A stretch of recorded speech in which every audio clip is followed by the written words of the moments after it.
샬롬. 서로 인사 나누시고요.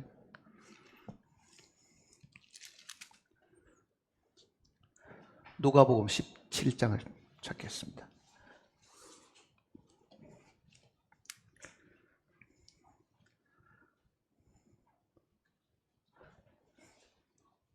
누가복음 17장 11절 말씀부터 보겠습니다.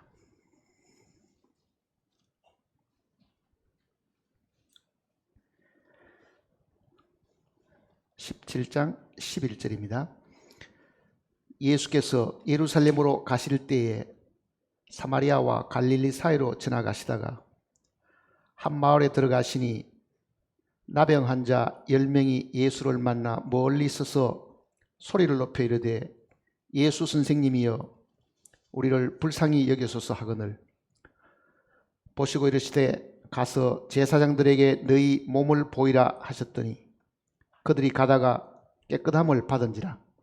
그 중에 한 사람이 자기가 나은 것을 보고 큰 소리로 하나님께 영광을 돌리며 돌아와 예수의 발 아래 엎드려 감사하니 그는 사마리아 사람이라.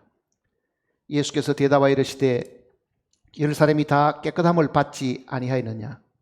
그 9은 어디 있느냐? 이 이방인 외에는 하나님께 영광을 돌리러 돌아온 자가 없느냐 하시고 그에게 이르시되 일어나 가라 내 믿음이 너를 구원하였느니라 하시더라. 기도하시겠습니다.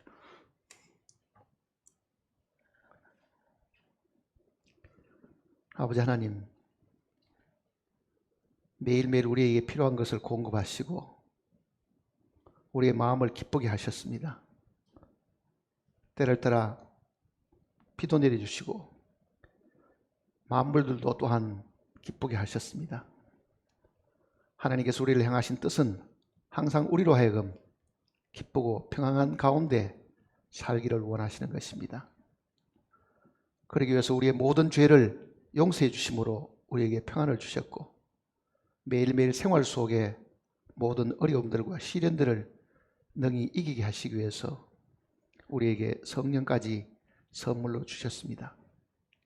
이런 은혜를 받은 우리가 참으로 매일 주님께 찬송과 영광을 드려야 마땅하지만 우리는 게으르고 나태하고 배은망덕하여 은혜를 잊어버리고 살 때가 너무나도 많고 하루 동안에도 주님을 기억하고 생각하는 일들이 너무나도 적음을 시인합니다.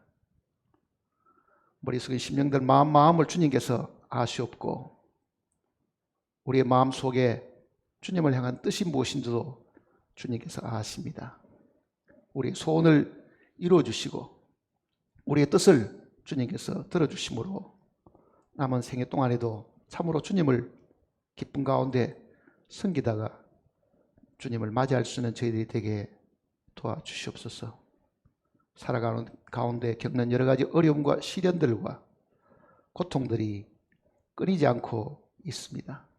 그러나 우리에게 주신 이 부활의 참 소망을 통해서 어려움을 능히 이기게 하셨으니 앞으로도 주님의 능력으로 모든 어려움과 시련을 이길 수 있도록 도와주시옵소서. 거룩하신 말씀을 우리에게 주셔서 우리를 훈계하시고 늘 깨닫게 하심을 감사드립니다. 함께 읽고 묵상하는 이 말씀을 통해서 우리가 받아야 될 교훈이 무엇인지를 주님께서 밝혀 보여주시옵소서. 주 예수님의 거룩하신 이름으로 간절히 기도드립니다. 아멘.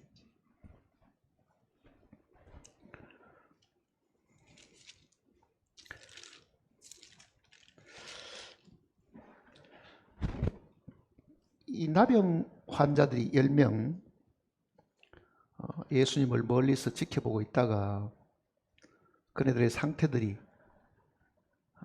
너무나 심각했겠죠. 이 당시에 나병 환자들은 일반인들과 같이는 살 수가 없고요. 외딴 곳에 별도로 살아야 됩니다.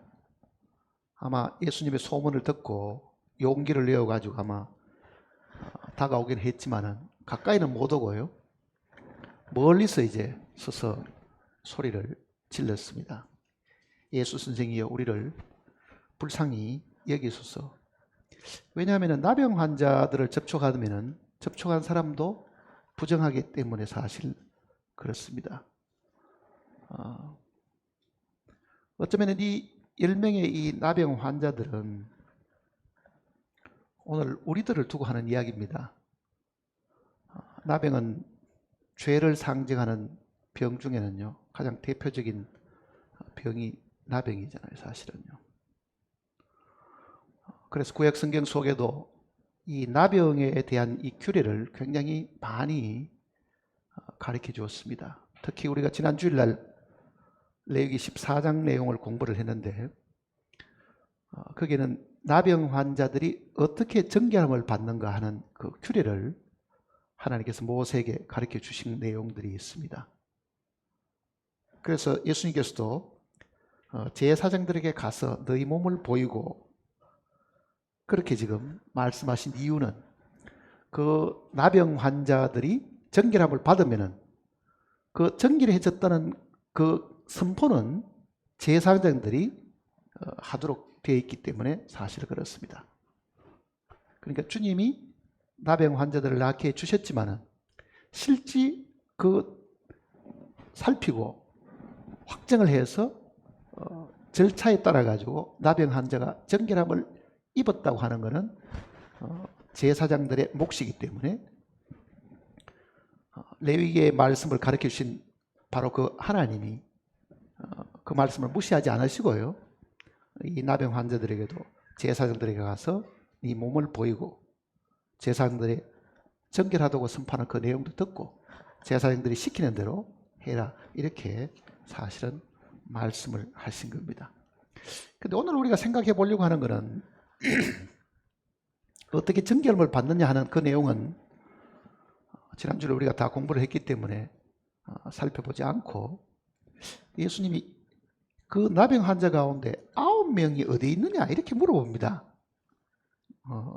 17절을 보시면요, 예수께서 대답하여 이르시되 10사람이 다 깨끗함을 받지 아니하였느냐, 그 9은 어디 있느냐 이렇게 물어봤잖아요. 한 사람만 예수님께 찾아와서 발 앞에 엎드려 가지고 정말 자기가 나은 것에 대한 이 감사를 했는데 사실은 이 나음 받은 이 사람도 9명은 어디 간지를 잘 모릅니다, 사실은요. 그런데 예수님께서 10명이 다 고침을 받았으면 왜 네 혼자 왔고 9은 어디 있느냐 이렇게 물으신 거예요. 이 음성은요, 오늘 우리가 새겨들어야 될 내용입니다. 그 9은 어디 있느냐 이렇게 물어보죠. 9은 어디 있느냐. 우리가 그 9사람 중에 한 사람일 수가 있다는 이야기를 지금 이야기합니다. 9은 어디 있느냐.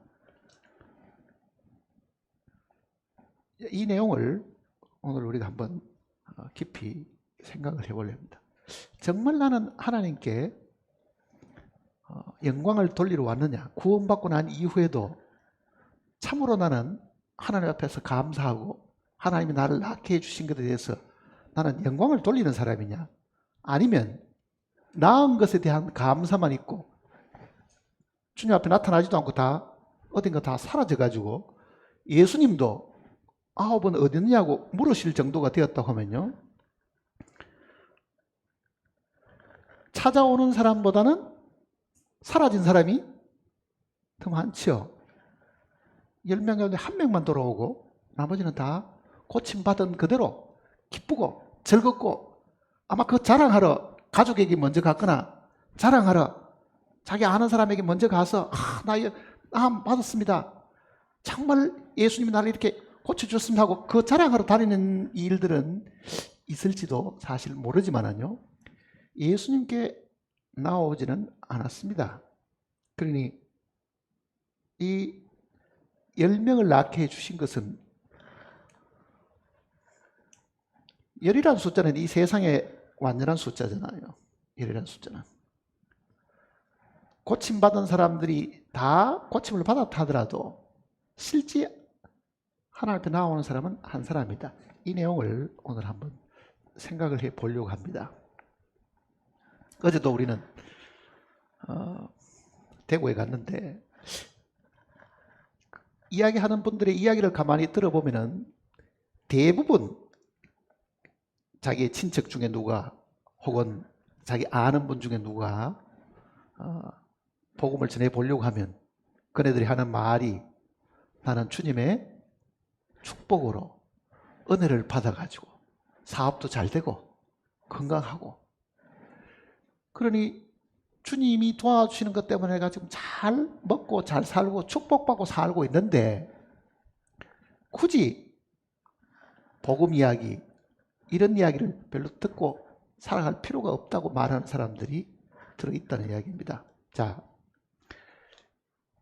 세상 사람들은요 예수 그리스도를 믿는 것이 물론 완전히 이방인 하나님을 부정하는 사람 말고 정말 예수 그리스도를 믿고 하나님을 믿는다고 하는 많은 사람들 가운데는요 예수 믿는 그 자체가 수단입니다. 수단.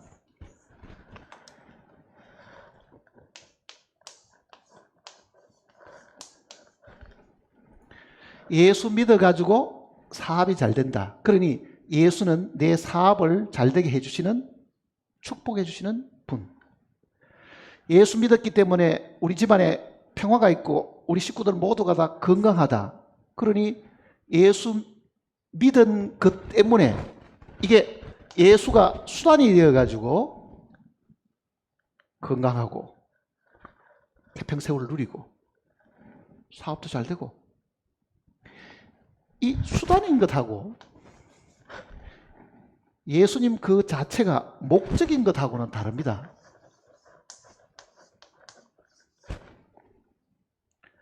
우리는 예수 믿고 잘 된다는 그 개념을 항상 머릿속에 가지고 있잖아요.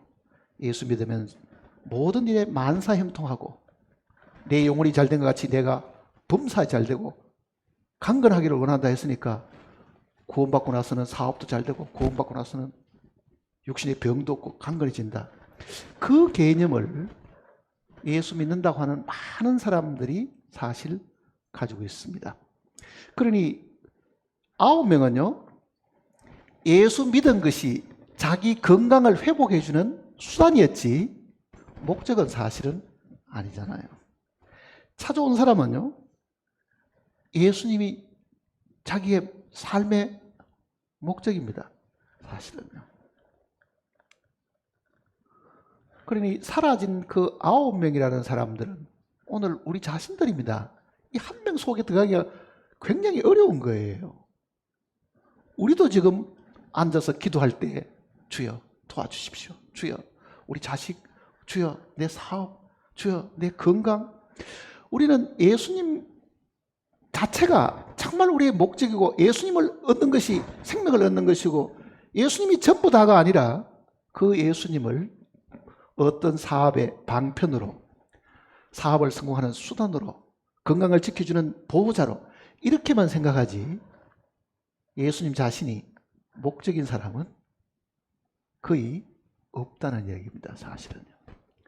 예수님이 나의 삶의 목적입니까?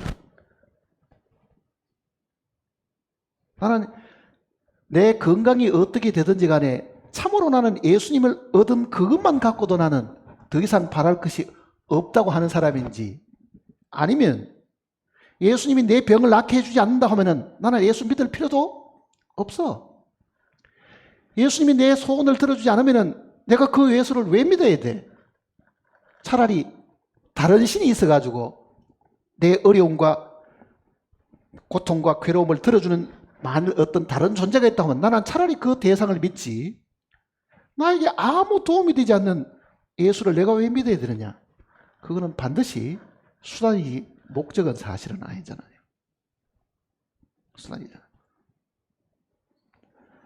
정말 우리는 이기적이고 가장 욕심적이고 눈에 보이는 것만 추구하다 보니까요. 믿음도 수단이지 이게 목적으로 생각하지 않은 거예요. 정말 이거는 나는 예수님 하나로 내가 만족한다. 그렇게 사는 사람들은 한 명밖에 없습니다.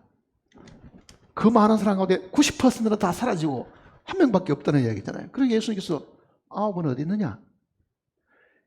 이 구절을 읽으면은요, 주여 내가 그 9명 속에 들었습니다 라고 사실 생각합니다. 9은 어디 있냐고는 이 메아리가 오늘 내 귀에 사실은 들려야 된다고요. 나는 정말 예수님 그 한 분으로 내가 만족하고 그 예수님 자체가 내 삶의 목적이냐, 그런 사람은 그렇게 찾기가 사실은 힘들죠. 그러니까 이 짧은 이 이야기 속에 큰 교훈이 사실은 들어있습니다. 이거는 기독교 종교 생활하는 사람 말고도 참으로 내가 죄 사함 받고 구원을 받았다고 하는 사람들 중에도요, 예수님을 수단으로 생각하지 목적으로 생각하는 사람들은 드물다는 이야기잖아요. 자, 왜 우리는 예수 그리스도가 우리의 삶의 목적이 되어야 되느냐? 이게 수단이 되지 않고 참으로 이게 목적이 되어야 되느냐? 이 부분을 우리가 다시 한번 생각을 해봐야 됩니다. 정말 그런 가치가 있으신 분인 것을 우리가 확실히 알면은요, 주여 나는 오늘 죽어도 좋습니다. 나는 이 병 가운데 그대로 있어도 좋고 주님이 나의 모든 것이 된다고 하면은 나는 현재 이 상태에서 주님 이외에는 더 바랄 것이 없습니다. 그런 사람은 분명히 목적입니다. 근데 그렇게 생각하는 사람이 몇 명이 되겠느냐고 사실 한번 생각해 봤어요. 몇 명이 그렇게 되겠어요? 그 예수님께서도 9은 어디 있느냐 이렇게 물어보죠. 9은 어디 있느냐? 왜 예수님이 우리의 목적이 되셔야 되는가? 이거는 하나님이 우리에게 해주신 일과 분명히 이게 관계가 있습니다.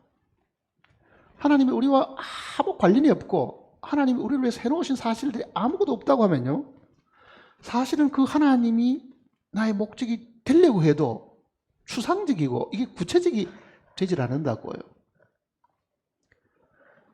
정말 삶의 목적이 되실 만한 분이신가 하는 것을 우리가 한번 생각을 해봐야 됩니다. 어떻게 해서 우리는 예수 그리스도를 우리의 삶의 목표로 삼느냐? 예수님께서는 자신을 두시고 이렇게 이야기하잖아요. 내가 길이요 진리요 생명이니. 길과 진리는 생명보다는 앞에 있습니다. 최종적인 어떤 얘기였어요? 생명이 있는 겁니다. 사실은요. 오늘 우리가 지금 바라는 것이 뭡니까? 안 죽고 오래 살아야지. 만일 영원히 죽지 않은 삶이 있다고 하면은 우리는 모두가 그 삶을 다 세상에 어떤 것보다도 아무리 돈을 많이 준다고 하더라도 아무리 큰 희생이 따른다 하더라도 그 삶을 목표로 두고 아마 살 겁니다. 그렇다고 하면은 내가 곧 길이요 진리요 생명이다 하면은 내가 바라는 그 영생이 누구라는 이야기입니까? 사실은요, 예수님 자신이잖아요. 그러니 예수님이 우리의 목표가 될 수밖에 없는 것은 실제 그 예수님이 우리가 생각하고 있는, 우리가 바라고 있는, 우리가 꿈꾸고 있는 모든 것에 대한 제일 정점에 늘 계시기 때문입니다. 자, 개인적으로 이제 한번 생각을 해보세요.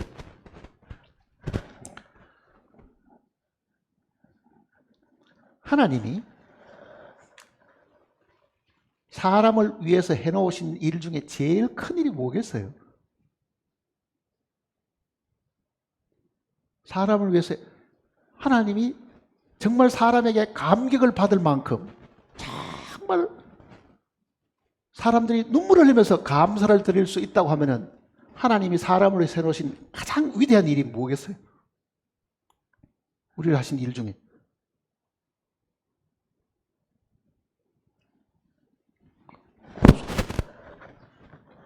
구속하신 일입니다. 구속하신 일. 하나님이 우리 죄인들을 위해서 하신 가장 위대한 일은요, 구속하신 일입니다. 구속. 구속이라는 것은 우리가 자주 이 용어를 공부를 했는데, 이거는 값을 주고 다시 산다는 뜻이라는 이야기를 했잖아요. 값을 주고 다시 산다. 이해돼?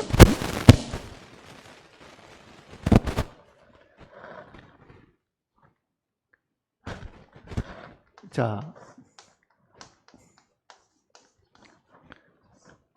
이것도 지금 값을 주고 다시 산다는 뜻입니다. 값을 주고.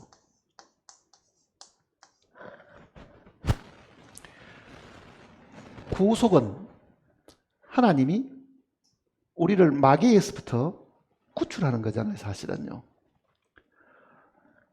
율법의 저주에서부터 우리를 값을 주고 다시 사시는 것인데, 이거는 하나님이 하신 일입니다. 하나님이 하신 일. 요즘 우리가 암송하고 있는 누가복음 15장 내용을 한번 상기를 해보세요. 예수님께서 세 비유를 이야기하셨습니다. 첫째는 이런 양에 대한 얘기, 둘째는 이런 드라크마, 셋째는 잃어버린 아들에 대한 이야기입니다. 자, 양과 잃어버린 이 양과 이 동전하고 아들은 우리 입장이잖아요. 우리가 어린 양이고, 우리가 잃어진 동전이고, 우리가 잃어진 아들입니다. 그러면은 양을 잊어버린 거는 목자지요. 이거는 여인이 있었죠. 이거는 아버지가 있었습니다. 하나님의 아버지, 목자이신 하나님의 아들, 성령이신 이 교회를 두고 사실 하는 이야기입니다. 자, 그럼 보세요. 구속은 우리 입장을 이야기하는 것이 아닙니다. 구속은 어느 편에 있는 겁니까? 하나님 편에서 하는 이야기잖아요. 하나님 편에서는요, 사람이 죄를 지었으니까 잃어버림을 당했지요. 그러니까 잃어진 거는 양이고, 그건 우리 입장이고, 주인인 목자 입장에서는 잃어버림을 당한 거잖아요. 그러니까 하나님 편에서는 사람이 죄를 지을 때 잃어버려졌고, 우리는 잃어버림을 당한 것이고, 목자 입장에서 보면은 잃어버린 거예요. 그 잃어버린 하나님이 다시 찾는 것이니까, 그 다시 찾을 때 이거를 값을 주고 다시 찾으신 겁니다. 그냥 찾은 게 아니라 이거를 값을 주고 찾은 거니까. 그러니까 구속은 하나님이 얻은 겁니다. 하나님이 얻으신 것. 얻은 것. 구속은 우리가 얻은 것이 아닙니다.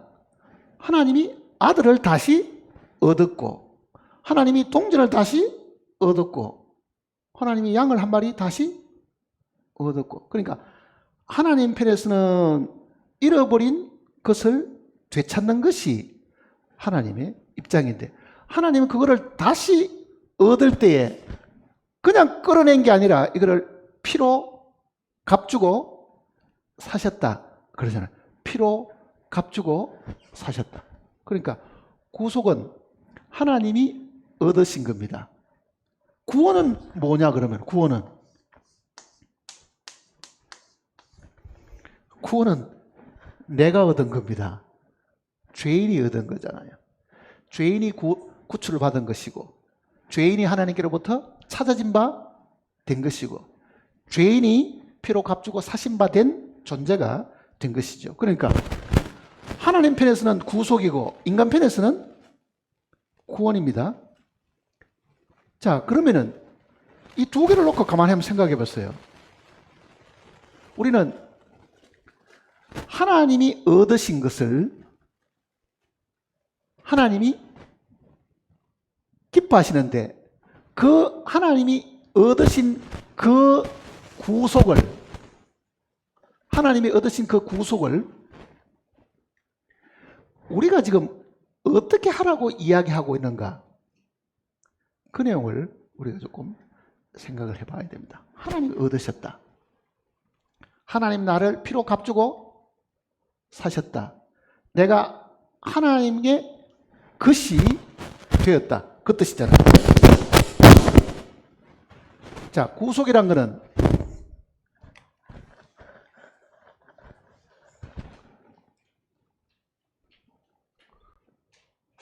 됐어. 됐다. 소리. 하나님이 얻으신 거기 때문에 하나님이 얻으신 거는 하나님의 뭐가 됐다는 얘기입니까? 소유가 되었다. 자, 우리가 얻은 거는 구원인데요. 하나님이 얻은 입장을 우리가 생각을 하면은 피로 대가를 지불하고 우리를 샀으니까 샀는 그날로부터는 내 것이 아니고 그 얘기잖아요. 내 것이 아니고 이 내 것이 아니다고 하는 이 인식이 구원받은 사람이 주님께 돌아가는 첫 번째 길입니다. 우리는 구원받았다 그러면요, 구원받은 걸 자랑으로 가는 거지 하나님께로 안 돌아가잖아요. 하나님 것이 되었으니까 하나님께로 다시 돌아가야 되는데 이 사마리아 이 나병 환자처럼 하나님께로 안 가고 그저 자랑하러 다니고 그저 세상에 이제 내가 구원받았으니까 나는 이제는 지옥을 안 가니까 즐겁게 살아야 되고 이제는 뭐 고민할 필요가 없고 이렇게 생각하지 하나님께 돌아가지 않는 거죠. 왜 그렇게 했어요? 자기가 하나님의 것이 된지를 잘 모르는 거예요. 소유권이 바뀌었다는 걸 사실은 모르잖아요. 그러니 이 돌아간 이 사마리아 이 나환자는요, 하나님께 가서 찬양을 드렸다는 말은 이제는 내가 당신 겁니다. 그 발 앞에 엎드는 거예요. 당신의 뜻대로 하옵소서. 나는 이제는 당신의 소유가 되었으니까 내가 어떻게 되느냐가 중요한 게 아니고 소유권이 당신에게 넘어갔으니 죽이든 살리든 뜻은 당신에게 달렸습니다. 그게 돌아간 이 사마리아 사람이 하는 일입니다.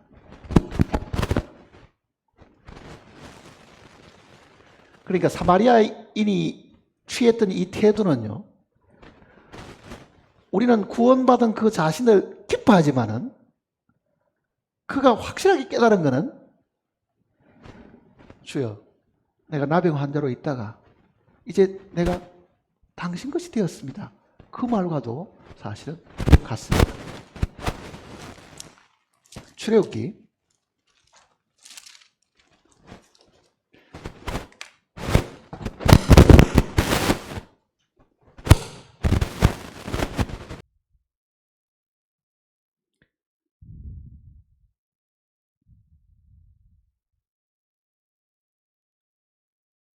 13장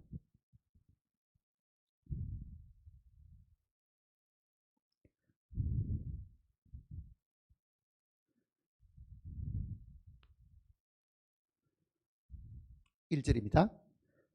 여호와께서 모세에게 일러 이르시되 이스라엘 사람 중에서 사람이나 짐승을 막론하고 태에서 처음 난 모든 것은 다 거룩히 구별하여 내게 돌리라.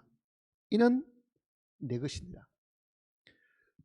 자, 앞에 12장 내용은요, 이스라엘 민족들이 구원받는 내용들이 거기에 기록이 되어 있습니다.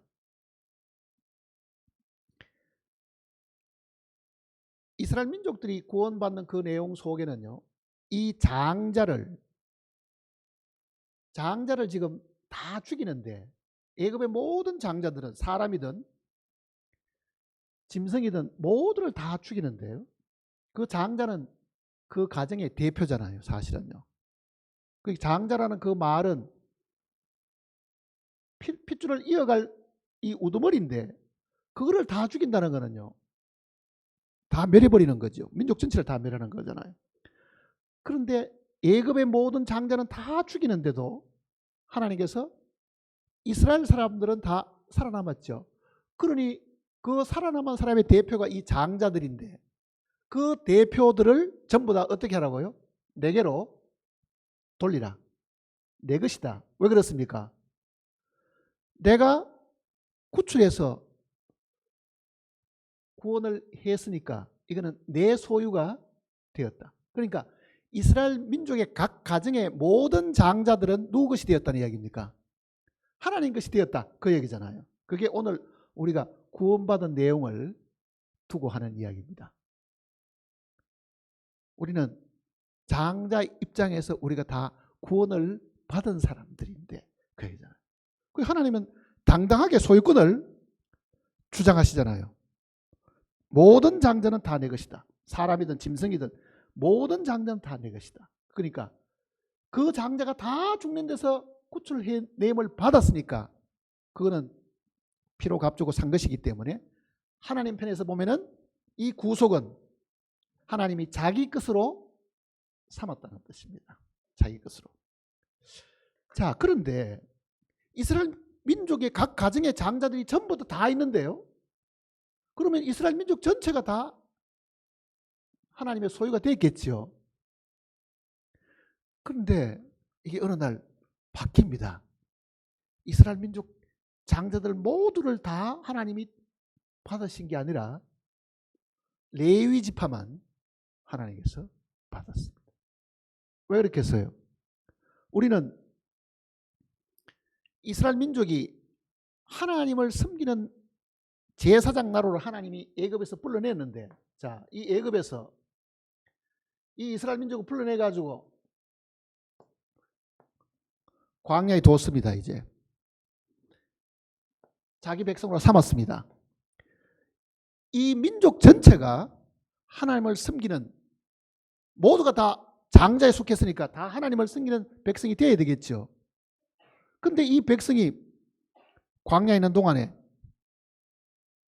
우상을 다시 만들어 가지고 숭배를 합니다. 모두가 다 장자고 하나님의 것이 되었는데도요, 그네들이 하나님을 배척하고 송아지를 만들어 가지고 섬기려고 하니 산에서 내려온 모세가 그 광경을 보고 돌판을 던져가 깨트리고 하나님께서 누구든지 여호와의 편에 있는 자는 다 내게로 나오라. 그랬더니 12지파 가운데 한 지파만 하나님께 나와왔습니다. 그게 레위 지파잖아요. 레위 지파. 보세요. 이스라엘 민족 전체가 다 장자고 다 하나님의 소유가 됐는데 실제 하나님은 그 장자들을 다 버려버리고 그 장자를 대표하는 레위 지파만을 하나님께서 택하시고, 그러니까 12지파 가운데 한 지파만 택했으니까 한 10분의 몇 좀 되죠. 민수기를 보십시다. 민수기 8장을 보시면요.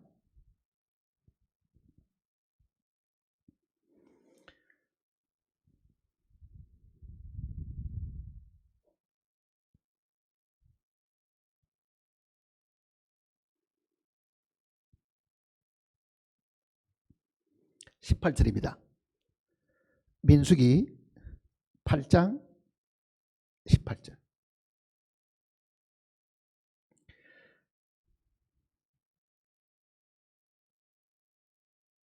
(17절부터) 보시면 이스라엘 자손 중에 처음 태어난 것은 사람이든지 짐승이든지 다 내게 속하였으면 내가 애굽 땅에서 모든 처음 태어난 것을 치던 날에 그들을 구별하였습니다. 이러므로 내가 이스라엘 자손 중 모든 처음 태어난 자 대신 레위인을 취하였느니라.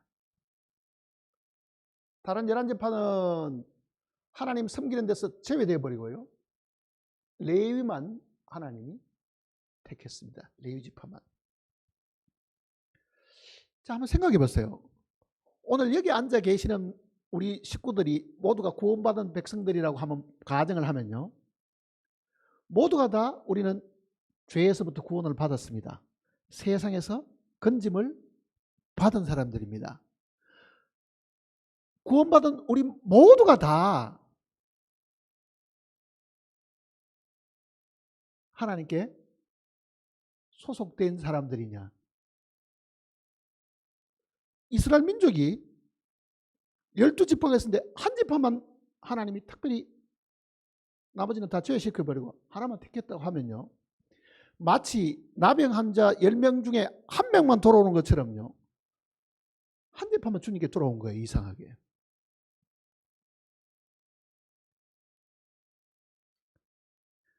장차 주님 앞에 섰을 때도 이런 상황이 생긴다는 걸 우리가 항상 기억을 해야 됩니다. 모든 구원받은 사람들이 다 그 앞에 가서 동일한 영광을 누릴 수 있느냐? 지옥은 가지 않지만은요, 그렇게 안 된다는 걸 성경은 여러 곳곳에 이야기를 하고 있습니다. 여러 곳곳에.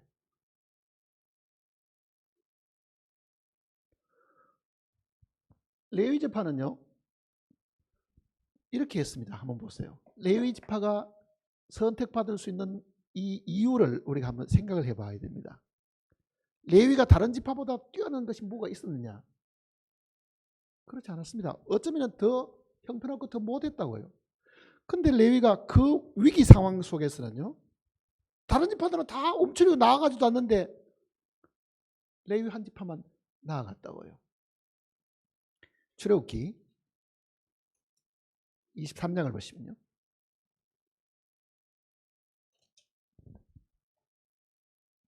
23장이 32장.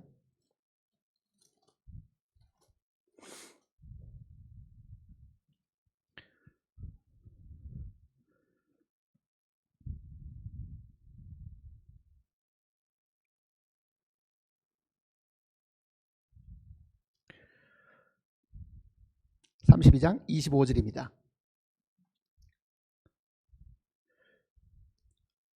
모세가 본즉 백성이 방자하니 이는 아론이 그들을 방자하게 하여 원수에게 조롱거리가 되게 하였습니다. 이에 모세가 지문에 서서 이르되 누구든지 여호와의 편에 있는 자는 내게로 나오라 하매 레위 자손이 다 모여 그에게로 가는지라. 모세가 그들에게 이르되 이스라엘의 하나님 여호와께서 이렇게 말씀하시기를 너희는 각각 허리에 칼을 차고 진 이 문에서 저 문까지 왕래하며 각 사람이 그 형제를, 각 사람이 자기의 친구를, 각 사람이 자기의 이웃을 죽이라 하신답니다. 레위 자손이 모세의 말대로 행하며 이날의 백성 중에 3,000명가량 죽임을 당하니라. 모세가 이르되 각 사람이 자기의 아들과 자기의 형제를 쳤으니 오늘날 여호와께 헌신하게 되었느니라. 그가 오늘 너희에게 복을 내리시리라. 자, 12지파가 다 우상숭배를 했죠. 사실은요, 모두가 다 한꺼번에 금송아지 앞에 가서 춤추고 그 앞에 가서 기뻐 날뛰고 그게 우리를 애굽에서 인도한 신이라고 다 부르짖고 있었는데 하나님의 진노가 임할 그때는요, 레위가 제일 앞에 나섰습니다. 레위라는 그 이름의 뜻이 무슨 뜻입니까? 레위라는 말이 연합이라는 뜻입니다. 연합. 레위라는 말은 하나님과 연합되었다는 그 말 뜻이 그 속에 사실은 들어있다고. 자, 이 레위 지파가 본래는요, 야곱의 아들들 가운데 레위가 시몬하고 같은 배였습니다. 같은 어머니의 아들인데 자기 딸 티나가 강간을 당할 때 이 레위하고 시몬이 다 죽여버리잖아요. 그게 세겜 사람들 다 죽이는 그 사건이 있었죠. 그래서 그 아비가 죽을 때에 이 레위와 시몬을 저주했다고요. 왜? 분노가 강하고 사람을 죽이고 하는 그런 악한 것들이 있기 때문에 사실은 창세기 49장 내용을 읽어보면 레위와 이 시몬은 저주를 받았는데요. 그 저주받은 이 레위가 우상숭배는 여기에 있어서는요, 뉘우쳐가지고 어떻게 됐습니까? 하나님께 제일 먼저 나왔습니다. 다른 집안들 다 꼼짝도 안 하고 있는데 레위가 나서가지고 허리에 칼을 차고 모세의 그 명령을 따라가지고 동족을 죽이잖아요. 자, 자기 동족입니다. 자기 친척이고 자기 이웃이고 다 그 같이 홍해를 건너 나온 사람들인데 그 사람들을 칼로 쳐 죽이려고 하면은요, 그 칼이 먼저는 어디에 있었겠어요?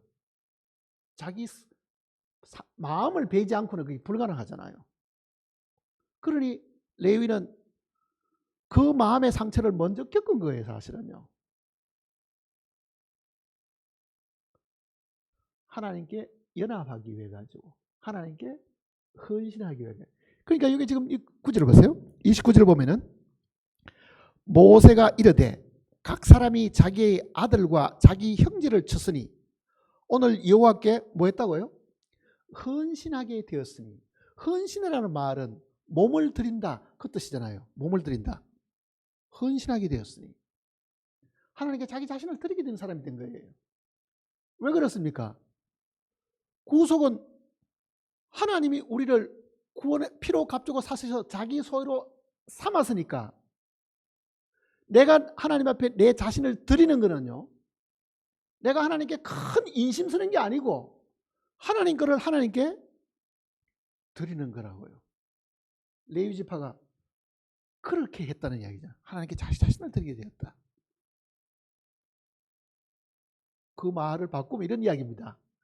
우리는 모두가 다 하나님께 구원을 받은 사람들이지만은 우리 중에는 하나님께 자신을 드리는 사람이 있고 하나님께 자신을 드리지 않고 사는 사람이 여전히 있다. 그 말입니다.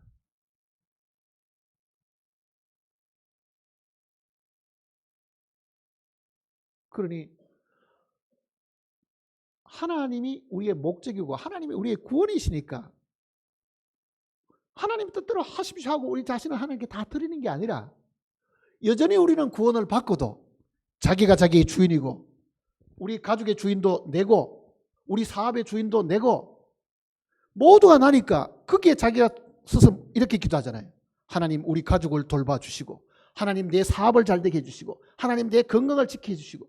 그러니 우리의 모든 기도와 우리의 삶이란 거는요, 하나님을 끌어들여 가지고 이용하고 이거를 수단으로 쓰는 거지 목적이 아니다 그 얘기잖아요. 목적이 아니다. 목적이 되려고 하면 어떻게 돼야 되느냐? 하나님 나를 피로 값주고 사셨으면 이거는 더 이상 내 것이 아니니까 레위 지파가 자신을 하나님께 드리는 것처럼 이게 드리는 것이라고요. 사실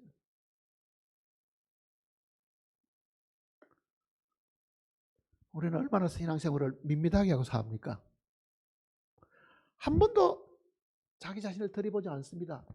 주머니에 있는 돈 몇 푼은 하나님께 드리고 시간을 얼마나 드릴지 모르면 자기 자신 전체를요, 이게 하나님 것이다 그렇게 드리고 사는 사람들이 10명 중에 1명밖에 없다. 예수님의 비유대로 하면요, 10명 중에 1명은 돌아오고 9은 어디 있느냐 이렇게 물어봐요. 왜 예수님이 그 9은 어디 있느냐고 말씀을 하시냐면요, 그에게는 그 권한이 있습니다. 모두를 낫게 하셔가지고 모두를 자기 소유로 삼으셨으면요, 자기가 주인이기 때문에 내가 피로 값주고 샀는 나머지 9은 어디 있느냐고 물을 권한이 예수님께는 분명히 있죠.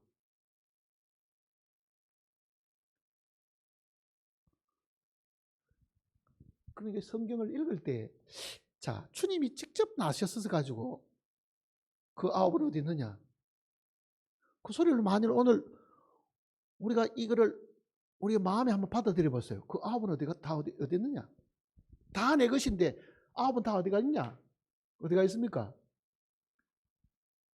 여전히 세상의 종로로 사고 쾌락의 종로로 사고 자기 정욕의 종로로 사고 마귀를 여전히 섬기고 사는 거지.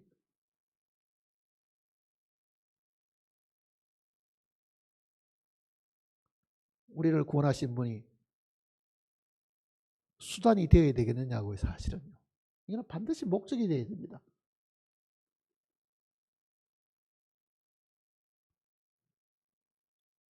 예수 믿고 나는 잘 됐다. 예수 믿고 무슨 사업이 잘 되고, 예수 믿고 자식이 잘 된다. 그런 이야기를 우리가 수없이 많이 듣잖아요. 들을 가치가 한 번도 없는 이야기입니다. 그거는 별로 도움이 안 되는 이야기예요. 물론 기독교는요, 이 두 가지 면이 있습니다. 기독교의 두 가지 면이라는 거는요, 눈에 보이는 부분도 있죠. 기적을 일으켜가지고 병이 낫는 것, 기적을 일으켜가지고 오병이어의 그 떡을 먹는 그런 외적인 것도 있잖아요. 그 외적인 것은 사실은 내적인 영적인 것을 위해서 있는 것이 그 자체가 사실은 목적이 아닙니다. 예수님의 기적을 통해서 떡을 얻어먹었던 많은 사람도 나중에 예수님을 저주하고 십자가에서 죽이라고 소리지는 사람도 그 중에 분명히 있었습니다.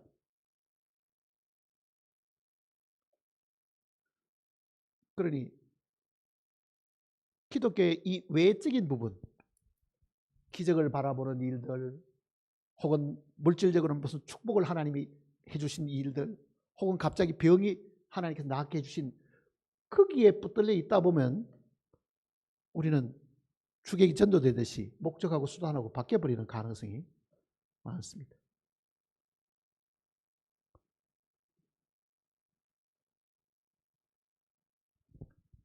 로마서 12장을 한번 보세요.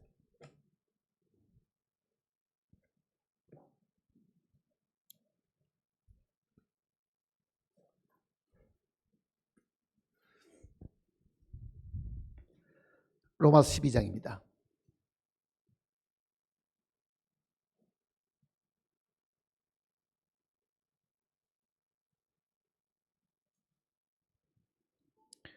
(1절입니다) 12장 1절. 그러므로 형제들아, 내가 하나님의 모든 자비하심으로 너희를 구원하노니 너희 몸을 하나님이 기뻐하시는 거룩한 산 제물로 드리라. 이는 너희가 드릴 영적 예배니라.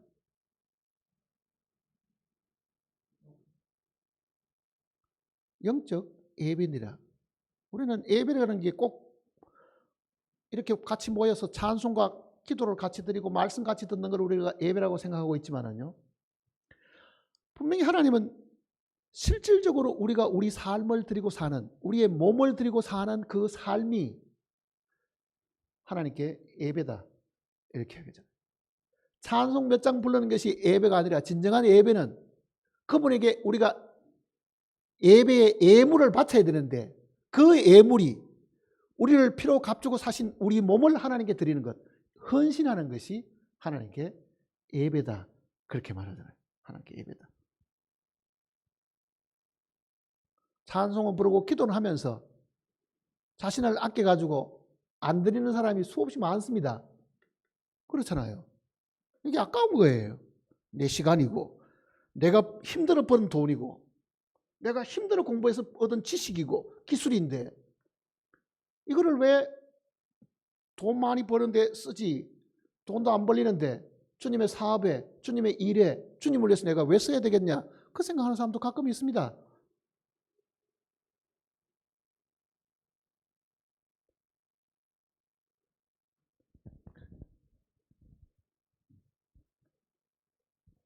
이스라엘 민족이 우리의 교회의 제일 정확한 그림자라고 보면요, 나올 때 60만 3,550명이 나왔습니다. 그 많은 사람이 다 구원을 받았는데 레위 지파 하나만 하나님께 예배드리는 진정한 사람이 되었습니다. 왜? 자기 형제나 동족을 죽일 수 있다는 거는요, 정을 다 끌어버린 거잖아요. 칼로 가지고. 정말 하나님을 위해 가지고 부모와 형제와 자식들까지도 끊고 정말 자신을 하나님께 드릴 수 있는 사람, 누구든지 나를 따라오자 하면은 자기 십자가를 지고 뭔가 이게 다 정리하고 온전히 하나님께 드릴 수 있는 사람이 과연 몇 명이 될 것인가는 우리가 다시 한번 생각을 해봐야 됩니다. 우리는 우리 자신을 돌아보면 이렇게 이야기하잖아요. 아유, 이제는 주님 앞에 갈 때가 다 됐다. 나이도 많고 이제는 아프고 뭐 더 이상 우리 뭘 할 것도 하나도 없고 뭐 그저 주님이 나를 데려가시는 그날만 기다리고 있으면 되겠습니까? 그게 우리는 그 시간까지도요 자신을 하나님께 드리는 것을 배워야 됩니다. 그거는 나와서 당장 봉사하고 당장 뭐를 드린다 그런 의미가 아닙니다. 정말 내 생각 속에서요, 주여 내 자신을 하나님께 드립니다. 당신의 뜻대로 나를 쓰십시오 하는 그게 항상 있어야 됩니다. 하나님이 조금 나를 건드려서 쓰려고 하면은 내가 뒤로 빠지고 주춤하고 물러서가는 일들이 얼마나 많습니까?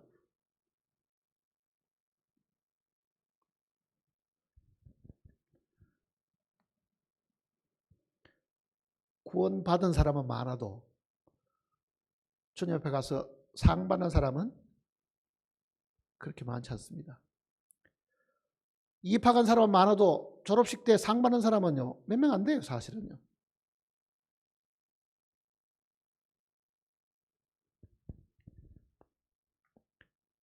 세상 사람에게는 복음을 전해가지고 생명을 얻으라고 이야기하지만 참으로 하나님의 생명을 얻은 사람들은요 누구든지 여호와의 편에 있는 자는 다 내게로 나오라. 네가 정말 하나님께 구원을 받았냐? 그럼 하나님 편에 서라 그 얘기잖아요. 하나님 편에 서 있어라.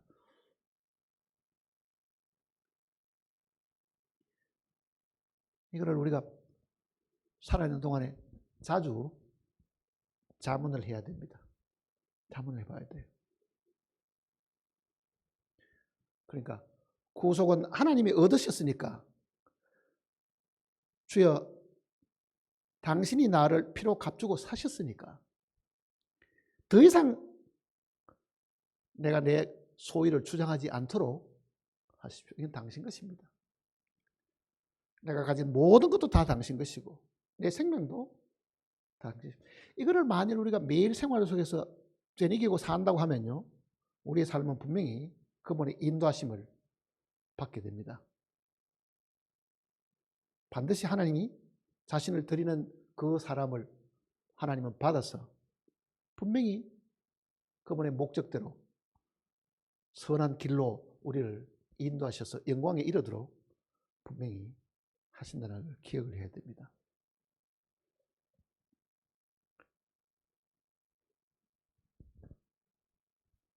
하나님은 우리를 구속하셨으면 우리는 뭘 해야 되느냐? 우리는 헌신해야 되죠. 헌신. 하나님이 우리를 피로 값주고 사셨으면요 그게 동절의 한 면입니다.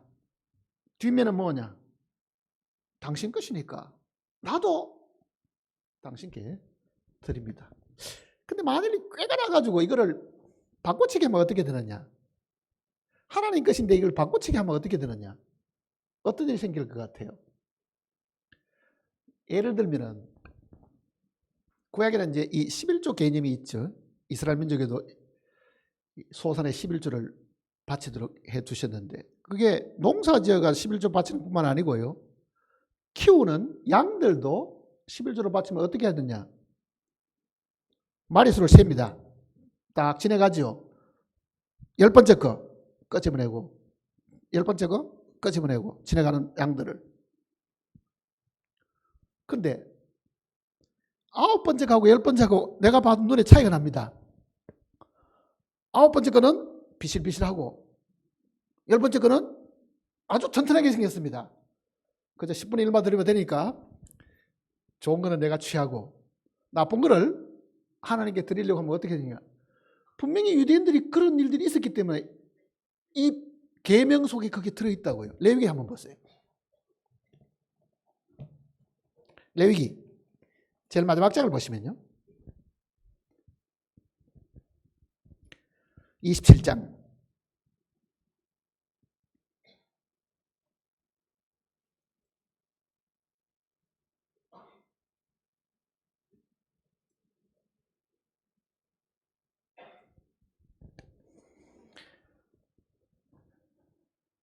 28절입니다.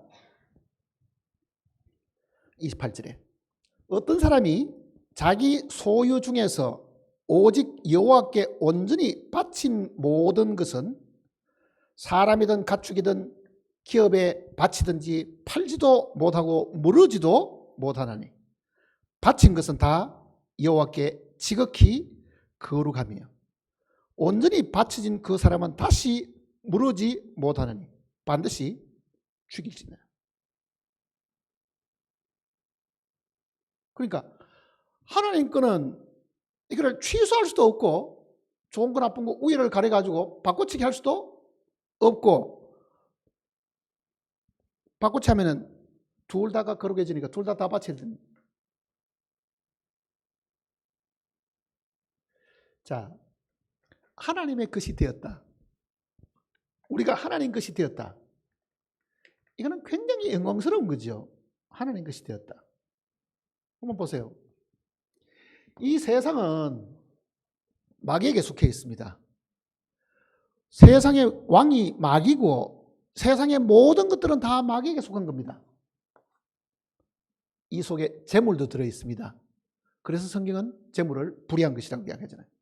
불의한 재물로 친구를 사귀라. 이 세상의 모든 것들이 다 불의하고 이 세상의 모든 것은 다 마귀에게 속해 있는데 우리도 이 세상에 살 때는 마귀에게 속해 살았는데 하나님이 우리를 뽑아냈습니다. 여기서 선택받아가지고 뽑혀 나온 것이 우리는 하나님의 구속받은 것, 즉 하나님의 소유가 되는 것이잖아요. 구속한 거니까. 그러니까 하나님의 것이 되면은 이게 거룩해지는 거예요. 여기 있을 때는 부정하고 뽑혀 나와가지고 하나님의 소유가 되면은 거룩해지는 겁니다.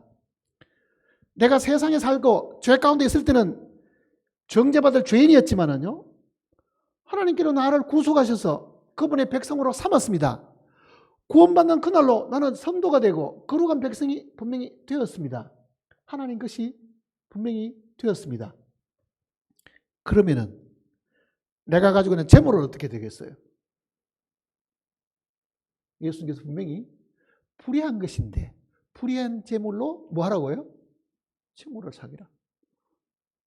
이 세상의 모든 것들이 다 불의하고 이게 다 부정한 것인데 하나님 것이 되면은 이거는 거룩한 것이 된다. 그러니까 먼저 내가 부정한 사람으로 있다가 하나님 것이 되어가지고 거룩한 존재가 되었습니다. 그러면은 내가 가진 모든 것들은 하나님 것이 되는 순간에 뭐가 되겠어요? 거룩한 것이 됩니다. 그게 재물이든지 무엇든지 다 그렇게 되는 거예요. 거룩한 것이 된다는 뜻이잖아요.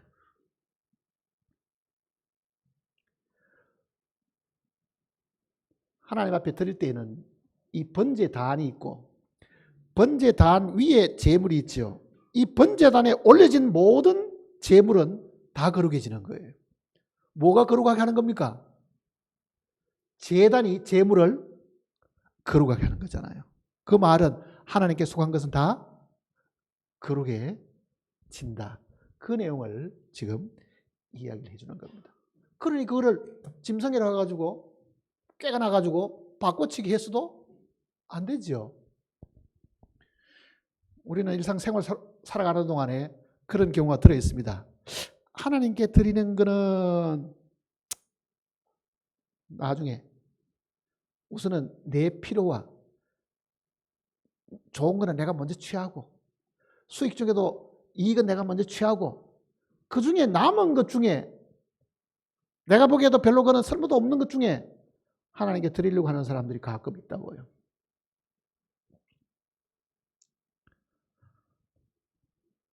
교회 안에 우리가 가끔은 집에서 무슨 물건 가져오는 경우도 들어있잖아요. 물론 돕는 것 중에서는 쓰던 것 중에서도 남에게 도울 수 있는 부분도 사실 있을 겁니다. 근데 우리 마음이 이렇게 돼야 됩니다. 집에도 안 쓰는 거를 하나님 앞에 내놓고 쓰라고 하면은 그게 정상적인 생각으로는 그렇게 사실 해서는 안 된다는 얘기입니다. 바친다고 많이 생각한다면 물론 편의에 따라 가지고 어떤 사람이 줄 수 있는 것도 있죠. 쓰던 것 중에 나눠 쓸 수 있는 부분도 있는데, 정말 내가 하나님께 드린다고 생각하면요, 가장 귀한 것, 가장 깨끗한 것, 내가 생각해도 그렇잖아요. 근데 우리는 하나님께 바치는 거는 꼴찌, 내 자식 주는 거는 최고, 내가 먹는 것도 최고, 이렇게 생각하는 경우가 사실은 많다. 그러나 하나님께 드리지는 그것이 거룩에 바치는 그 순간에 거룩해져서 더 이상 이게 바꿀 수 없다고 생각하면요, 이렇게 된 겁니다. 하나님 나를 피로 값주고 사서 거룩하게 만들었는데, 하나님은 나를 거룩한 위치에 두었는데 내가 이걸 끌어다가 어디다가 씁니까? 내 자신을 세상에 갖다 쓰는 거예요. 세상에.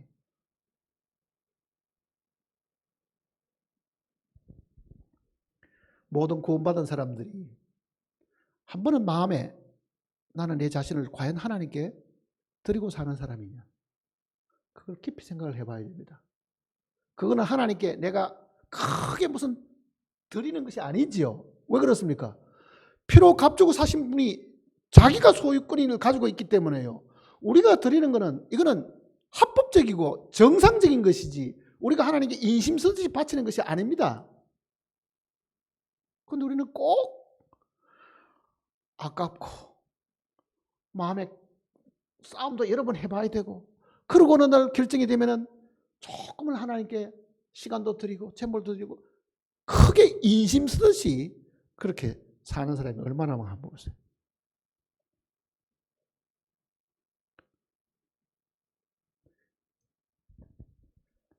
레위 지파가 비록 야곱이 저주를 했지만은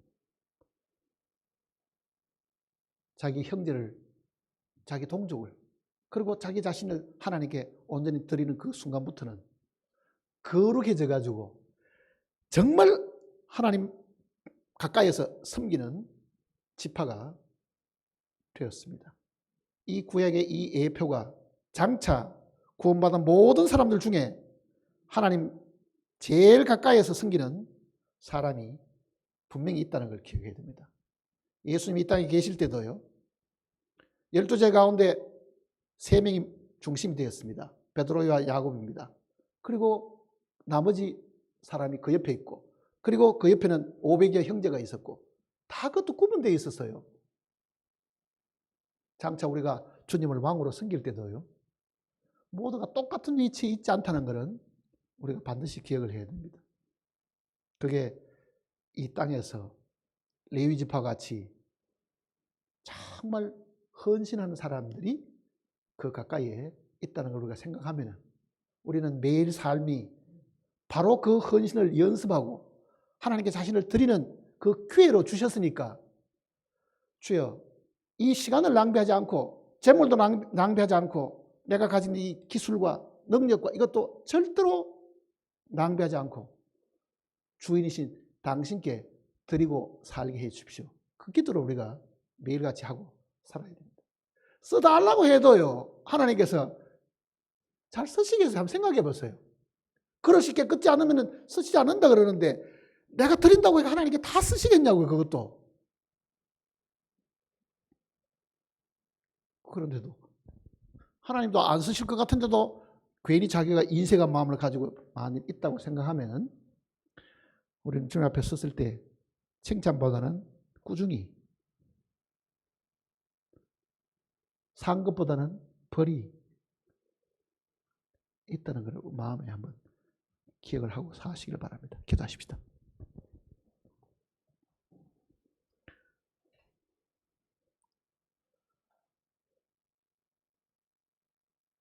아버지 하나님, 우리는 입으로 하나님께 찬송과 감사를 자주 드리지만 정말 우리 자신을 하나님께 제물로 드리는 일들을 소홀히 하고 있습니다.